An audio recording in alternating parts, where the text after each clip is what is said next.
Hello കൂട്ടുകാരെ, ഇന്നത്തെ ന്യൂമൂണിൻ്റെ കളക്റ്റീവായിട്ടുള്ള ഒരു എനർജി അപ്ഡേറ്റ് തരികയാണ്. അപ്പോൾ ഇന്നത്തെ ന്യൂമൂൺ ഇൻ വെർഗോ ആണ്. കഴിഞ്ഞ മാസം 88 പോർട്ടലായിരുന്നു. 88 പോർട്ടലിൻ്റെ പലതരത്തിലുള്ള കോസ്മിക് എനർജീസിൻ്റെ വ്യതിയാനം നമുക്ക് ഓഗസ്റ്റ് 28 വരെ ഉണ്ടായിരുന്നു. അത് അത്രയും പവർഫുൾ ആയിട്ടുള്ള ഒരു ട്രാൻസ്ഫോർമേഷൻ നടന്ന ഒരു മന്ത് കഴിഞ്ഞിട്ടുള്ള ഒരു ന്യൂമൂണ് ആയതുകൊണ്ട് തന്നെ ഇതും വളരെയധികം പവർഫുൾ ആയിട്ടുള്ള ഒരു എനർജീസാണ് ഇപ്പോൾ ഉള്ളത്. ആദ്യം ഫെമിനൈൻ എനർജീസിൻ്റെ കളക്റ്റീവായിട്ടുള്ള എനർജി അപ്ഡേറ്റ് നോക്കാം. ഇതിനു മുമ്പ് പറഞ്ഞ പോലെ അത്രയും ഒരു സ്ട്രോങ് ആയിട്ടുള്ള ഒരു ട്രാൻസ്ഫോർമേഷൻ പീരീഡ് കഴിഞ്ഞിട്ടുള്ള ഒരു സമയമാണിത്. അപ്പോൾ ഈ ഒരു ജേർണിയിൽ ഇനിഷ്യലായിട്ട് വന്ന അല്ലെങ്കിൽ ഒരു വർഷത്തിനകം നിൽക്കുന്ന ഫെമിനൈൻ എനർജീസ് ഉണ്ടെങ്കിൽ അല്ലെങ്കിൽ വർക്ക് ചെയ്യാൻ തുടങ്ങിയിട്ട് ഇന്നർ വർക്കൊക്കെ ചെയ്യാൻ തുടങ്ങി ഈ ജേർണിയിലാണെന്ന് റിയലൈസ് ആയിട്ട് ഒരു 6 മാസമൊക്കെ കഴിഞ്ഞിട്ടുള്ള വളരെ ഇനിഷ്യൽ ലെവലിൽ നിൽക്കുന്ന DFs അവർക്ക് പേർജിങ് നടക്കും. പേർജിങ് എന്താണെന്ന് പറഞ്ഞാൽ നമുക്ക് പെട്ടെന്ന് കരച്ചിൽ വരിക, പെട്ടെന്ന് ആങ്സൈറ്റി ഇഷ്യൂസ് വരിക, ഹാർട്ട് ചക്രയിൽ പെയിൻ വന്നിട്ട് ഭയങ്കരമായിട്ട്, അതായത് ലൈഫിൽ നടന്ന നഷ്ടങ്ങളെ അല്ലെങ്കിൽ നെഗറ്റീവ് സംഭവങ്ങളെ ഓർത്തിട്ട് വിഷമിക്കുക, അതിൽ സപ്രസ് ചെയ്തിരിക്കുന്ന പെയിന് അതൊക്കെയും സർഫേസിൽ വരിക. ഇതൊക്കെയും പലതരത്തിൽ സർഫേസിൽ വരും.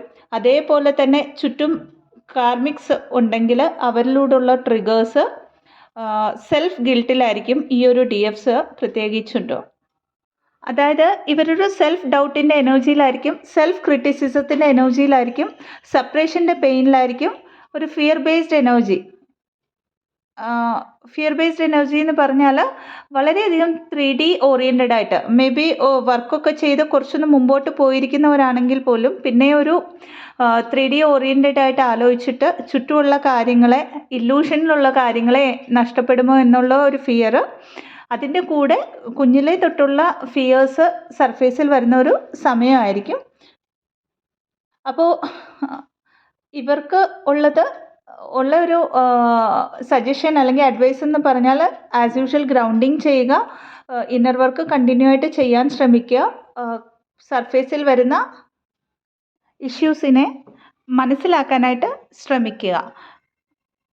അടുത്തതായിട്ട് ഈ ജേർണിയിൽ ഒരു 50% ഹീലായി DMDF ബാലൻസിങ്ങിൻ്റെ ഒക്കെ അടുത്ത് നിൽക്കുന്ന ഫെമിനൈൻ എനർജീസ് അവർക്ക് ഒരു സ്പിരിച്വൽ ഗ്രോത്തിൻ്റെ ഒരു സമയമാണ്, ഒരു അലൈൻമെൻറ്റിൻ്റെ സമയമാണ്. കാരണം കഴിഞ്ഞ മാസത്തെ ആ ഒരു ട്രാൻസ്ഫോർമേഷൻ കഴിഞ്ഞിട്ട് ആ വന്നിരിക്കുന്ന ലൈറ്റ് കോഡ്സ്, അവരിലേക്ക് ആക്ടിവേറ്റ് ചെയ്യപ്പെട്ടിരിക്കുന്ന കോസ്മിക് എനർജീസിൻ്റെ ലൈറ്റ് കോഡ്സിൻ്റെ ഒക്കെയും ആക്ടിവേഷൻ ആകുന്ന ഒരു സമയമാണ്. ഈ ആക്ടിവേഷൻ നടക്കുന്നത് കൊണ്ട് തന്നെ ഇത്രയും ഹീലായിട്ടുള്ള ഫെമിനൈൻ എനർജീസ് അവർക്കൊരു ഐസൊലേഷൻ്റെ ഒരു സമയം പോലെയൊക്കെ തോന്നാം. കാരണം കൂടുതലായിട്ടും ഒന്നും ചെയ്യാനൊന്നും തോന്നില്ല, അല്ലെങ്കിൽ റെസ്റ്റ് എടുക്കാൻ, അല്ലെങ്കിൽ ഒരു റെസ്റ്റ് മോഡിൽ, അല്ലെങ്കിൽ കൂടുതലായിട്ട് ഉറക്കം വരിക, അതായത് ആരോടും കൂടുതൽ ഇടപെടാതെ ഒരു ഐസൊലേഷൻ മോഡിൽ ഇരിക്കാനായിട്ടായിരിക്കും ഈ ഒരു ഫെമിനൈൻ എനർജീസ് ഇഷ്ടപ്പെടുന്നത്. എല്ലാ കാര്യങ്ങളും അറിയാം, ഐഡിയാസ് ഉണ്ട്, എന്നാൽ അതിലേക്ക് എത്തപ്പെടാൻ പറ്റുന്നില്ല എന്നുള്ള ഒരു ഗിൽട്ടിലേക്കും ഇവർ വരുന്നുണ്ട്.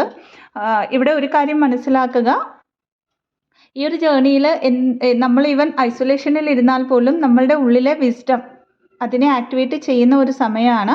സോ നമ്മളിലുള്ള ആ ഒരു എനർജീസിനെ യൂണിവേഴ്സായിട്ട് അലൈൻമെൻറ്റിലേക്ക് കൊണ്ടുവരുന്നത് കൊണ്ടുള്ള ഹെവിനെസ് ആണ് ഇതെന്ന് മനസ്സിലാക്കി ആ ഒരു സമയത്ത് നമ്മൾക്ക് തോന്നുന്ന കാര്യങ്ങൾ, അത് നമ്മളുടെ സോളിന് വേണ്ട കാര്യങ്ങൾ ചെയ്യാനായിട്ട് ശ്രമിക്കുക.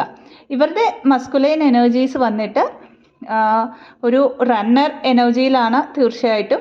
അറ്റ് ദ സെയിം ടൈം ഈ ഒരു കണക്ഷനെ കുറിച്ച്, ഇതൊരു നോർമൽ കണക്ഷൻ അല്ല, നോർമൽ ഒരു റിലേഷൻഷിപ്പ് അല്ല എന്ന് തിരിച്ചറിയുന്ന ഒരു ഫേസിലാണ് അവർ. എന്നാൽ അതിനെ അക്സെപ്റ്റ് ചെയ്യാൻ പറ്റാതെ കൂടുതലായിട്ടും 3D ഓറിയൻറ്റഡ് കാര്യങ്ങളിലേക്ക് ഫോക്കസ്ഡ് ആയിട്ട് ഇരിക്കാനായിട്ട് ഇവർ ശ്രമിക്കുന്നുണ്ട്. അടുത്തതായിട്ട്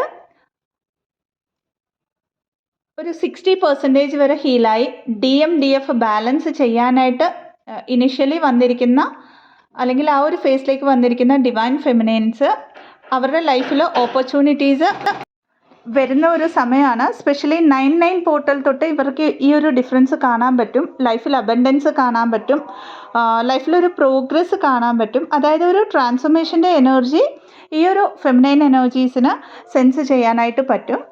ഇവരുടെ മസ്കുലൈൻ എനർജീസ് അവരുടെ ലൈഫിൽ നടക്കുന്ന ഡിസ്ട്രാക്ഷൻ, അതായത് ഏതൊരു കാര്യം ചെയ്താലും അതിൽ ഒരു ഗ്രോത്ത് വരാതെ പ്രശ്നങ്ങളിലേക്ക് പിന്നെയും പിന്നെയും പോയിക്കൊണ്ടിരിക്കുന്നതിൻ്റെ ഒരു റീസൺ ഈ ഒരു കണക്ഷൻ ആണെന്നും അവർ തൻ്റെ കൗണ്ടർ പാർട്ടിനെ ഡിനൈ ചെയ്തുകൊണ്ടുള്ള കാര്യങ്ങളാണ് ഈ നടക്കുന്നതെന്നുള്ള ഒരു റിയലൈസേഷനിലേക്ക് വന്നുകൊണ്ടിരിക്കുന്ന ഒരു ഫേസാണിത്. ഈ ഒരു ഫെമിനൈൻ എനർജീസിന് ഇൻസ്റ്റൻ്റ്ലി ഒരു കമ്മ്യൂണിക്കേഷൻ വന്നാലും മനസ്സിലാക്കുക അത് ഇൻസ്റ്റൻ്റ് ആയിട്ടുള്ള ഒരു കമ്മ്യൂണിക്കേഷൻ ആണെന്ന്. അതിൻ്റെ കാരണം പറയുന്നത് എന്താണെന്ന് പറഞ്ഞാൽ ഈ ഒരു സമയത്ത് മസ്കുലൈൻ എനർജിയുടെ ഒരു കമ്മ്യൂണിക്കേഷൻ വരുമ്പോൾ യൂഷ്വലി ഫെമിനൈൻ എനർജീസ് ഒരു ചേസിങ്ങിലേക്ക് പോകാറുണ്ട്. ഇവിടെ ശരിക്കും പറഞ്ഞാൽ ഒരു ഡിവൈൻ ടെസ്റ്റും നടക്കുന്ന ഒരു സമയമാണ്. സോ കെയർഫുള്ളായിട്ട് സെൽഫ് ഫോക്കസ്ഡ് ആയിട്ട് തങ്ങളുടെ വർക്കിൽ മുന്നോട്ട് പോകുക. നിങ്ങളൊരു റൈറ്റ് പാത്തിലാണെന്ന് മനസ്സിലാക്കുക. അടുത്തതായിട്ട് നന്നായിട്ട് ഹീലായി സോൾ പർപ്പസ് ചെയ്ത് ഒരു 70 to 80% ഹീലായി അത്രയും പവറിൽ ഫുൾ പവറിൽ നിൽക്കുന്ന ഡിവൈൻ ഫെമിനൈൻ എനർജീസ് അവരുടെ ഹയസ്റ്റ് ടൈം ലൈനായ യൂണിയൻ ടൈം ലൈനിനെ റീച്ച് ആയിക്കൊണ്ടിരിക്കുന്ന ഒരു സമയമാണ്. അപ്പോൾ ഈ പെർമനൻറ്റ് യൂണിയൻ നടക്കുന്നതിന് മുമ്പുള്ള ഡിവൈൻ ടെസ്റ്റ് ഇവരുടെ ലൈഫിൽ പലതരത്തിൽ വരുന്നുണ്ടായിരിക്കാം. ഇവർ ഒരു മാസ്റ്റർ മാനിഫെസ്റ്റേഴ്സായി മാറിക്കഴിഞ്ഞിട്ടുണ്ടായിരിക്കാം. അവർക്കുള്ള ആ ഒരു എനർജീനെ എങ്ങനെ ബാലൻസ് ചെയ്യണമെന്നൊക്കെ നന്നായിട്ട് മനസ്സിലാക്കി അത്രയും ഡിറ്റാച്ച് ആയിട്ട് നിന്ന് കാര്യങ്ങളെ കാണുന്നവരായിരിക്കാം ഇത്രയും ഹീലായിട്ടുള്ള ഈ ഒരു ഡിവൈൻ ഫെമിനൈൻസ്. സോ ഏതെങ്കിലും ഒരു ടെസ്റ്റ് വന്നാൽ അതിനെ മനസ്സിലാക്കി ഇത് ടെസ്റ്റ് ആണെന്ന് പറഞ്ഞ് അതിനെ ലെറ്റ് ഗോ ചെയ്യാനുള്ള ഒരു എനർജറ്റിക് ടൈം ലൈനിലാണ് ഈ ഫെമിനൈൻ എനർജീസ് ഇപ്പോൾ ഓപ്പറേറ്റ് ചെയ്യുന്നത്. അവരുടെ മസ്കുലൈൻ എനർജീസ് ശരിക്കും അവരുടെ ഒരു ഇമോഷണൽ സൈഡിലേക്ക് കണക്ട് ചെയ്യുന്ന ഒരു ഫേസാണിത്. അതായത് അവരുടെ ഫെമിനൈൻ സൈഡ്, അവരുടെ ഇന്നർ ഫെമിനൈനെ ആക്ടിവേറ്റ് ചെയ്തുകൊണ്ടിരിക്കുന്ന ഒരു സമയമാണ്. ഈ ഒരു കണക്ഷനും അതിൻ്റെ ഒരു പ്രാധാന്യത്തെയും അത്രയും ഇൻറ്റൻസ് ആയിട്ടുള്ള ഒരു കണക്ഷനാണെന്ന് മനസ്സിലാക്കിക്കൊണ്ട് തന്നെ ഇതിൽ മസ്കുലൈൻ എനർജിയുടെ എഫേർട്ടും കമ്മിറ്റ്മെൻറ്റുമാണ് വേണ്ടതെന്ന് അവർ മനസ്സിലാക്കുന്ന ഒരു ഫേസാണിത്. അതേപോലെ തന്നെ ഈ ഒരു കണക്ഷനിൽ ഒരു സ്റ്റെബിലിറ്റി, ഒരു ഗ്രോത്ത്, എഗെയിൻ കമ്മിറ്റ്മെൻറ്റ് തരണം. അതെങ്ങനെ തരണം എന്നുള്ള ഒരു കാര്യങ്ങളെ അവരുടെ റിയൽ ടൈമിൽ അവരുടെ ആ ഒരു 3D ലൈഫിൽ എന്തൊക്കെ ചെയ്യണമെന്ന് ആലോചിക്കുന്ന ഒരു ഫേസിലൂടെയാണ് ഈ മസ്കുലൈൻ എനർജീസ് കടന്നു പോയിക്കൊണ്ടിരിക്കുന്നത്. അപ്പോൾ കളക്റ്റീവായിട്ട് ഒരു കോസ്മിക് എനർജിയുടെ പ്രഭാവം പറഞ്ഞു ഇതിനു മുമ്പ്. അതുകൊണ്ട് തന്നെ ലൈറ്റ് കോഡ് ആക്ടിവേഷൻ നടക്കുന്ന ഒരു സമയമാണ് ട്വിൻ ഫ്ലെയിംസിൽ.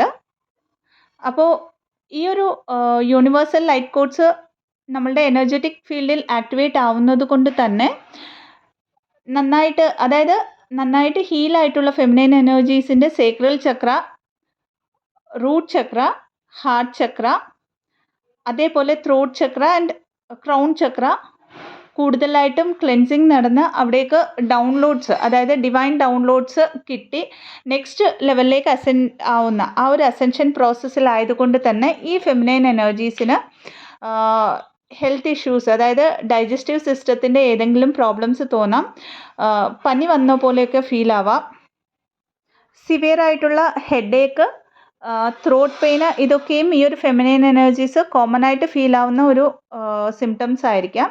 ഇതല്ലാതെ അവർ കാണുന്ന നമ്പേഴ്സ് എന്ന് പറഞ്ഞാൽ ഏഞ്ചലിക് നമ്പേഴ്സ് അല്ലെങ്കിൽ ഏഞ്ചൽ നമ്പേഴ്സ് 1111, 1117, 1114, 4111, 8118 ഈ നമ്പേഴ്സ് ആയിരിക്കാം. അപ്പോൾ ഇത്രയുമാണ് കളക്റ്റീവായിട്ടുള്ള ഒരു ട്വിൻ ഫ്ലെയിം എനർജി അപ്ഡേറ്റ്. ഇത് റെസിനേറ്റ് ആവുകയാണ്, ഇൻഫോർമേറ്റീവ് ആണെങ്കിൽ ഈ ചാനലിനെ ലൈക്ക് ചെയ്യാവുന്നതാണ്, സബ്സ്ക്രൈബ് ചെയ്യാവുന്നതാണ് ആൻഡ് ഷെയർ ചെയ്യാവുന്നതാണ്. ഇതല്ലാതെ പെയ്ഡ് കൗൺസിലിംഗ് സെഷൻസിനായിട്ട്, ഹീലിംഗ് സെഷൻസിനായിട്ട്, റേക്കി ഹീലിംഗ് സെഷൻസിന്, ആകാശിക് റെക്കോർഡ് റീഡിങ്ങിന്, പാസ്റ്റ് ലൈഫ് റിഗ്രഷൻ തെറപ്പിക്കായിട്ട് ഡിസ്ക്രിപ്ഷൻ ബോക്സിൽ കൊടുത്തിരിക്കുന്ന നമ്പറിലേക്ക് ബന്ധപ്പെടാവുന്നതാണ്. Thank you so much. Om Namah ശിവായ.